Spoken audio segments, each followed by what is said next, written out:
के हो यो हाम्रो घरमा त घरको मेरो मान्छे नछिर्दै ढोका सोका लाएर सुतिसके अन्त ओ नमस्कार है नमस्कार सबैजनालाई होइन दसैँको टिका त 3 दिन अगाडि नै सकिया जस्तो लाग्दै थियो त आज फेरि यत्रो मान्छे टिका लाउन आउनु भएछ 81 यत्रो राति भइसक्यो अहिलेसम्म कसैको अनुहारमा कसैको निधारमा टिका लाउनु भइन्छ ढिला भयो होला है रोक्नु म बाउले बोलाइदिइहाल्छु बाउ ओ बाउ एकैछिन रोक्नु कि मेरो बाउ फेरि निदाएपछि उठ्न अलि गाह्रो मान्छन्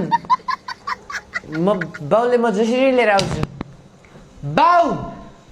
यहाँ यो आतंककारी जस्तो पाहुनाहरू आएर यहाँ घर घेरिसक्यो तपाईँ कहाँ हुनुहुन्छ छिटो आउनु होइन अर्का घरभित्र आउने राति राति को आयो तपाईँ मेरै घर आएर मलाई को भनेर सोध्दै हुनुहुन्छ होइन टिका लाउन भन्दा अगाडि घरमा को छ कहाँबाट को कसरी उत्पन्न भयो अलिकति रिसर्च गरेर आउन सकिँदैन तपाईँ मेरो घरको पाहुना भएर मात्र कि नत्र अघि नै तपाईँले यहाँबाट निकालिदिइसक्थे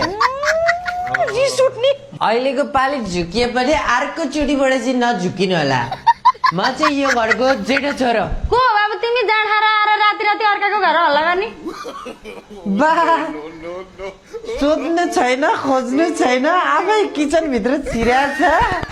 पकाछ खाछ है आमा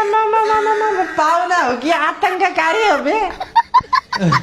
तपाईँहरू सबैजना दसैँ सकिसकेपछि नि मेरो घर टिका लाउन आउनु भएको होइन आशीर्वाद लिन कि पैसा लिन हेलो अङ्कल तपाईँको छोरा हाम्रो घर आएर रक्सी खाएर ल्याङल्याङ गरेको गरेछ आउनु त यसलाई लिएर जानु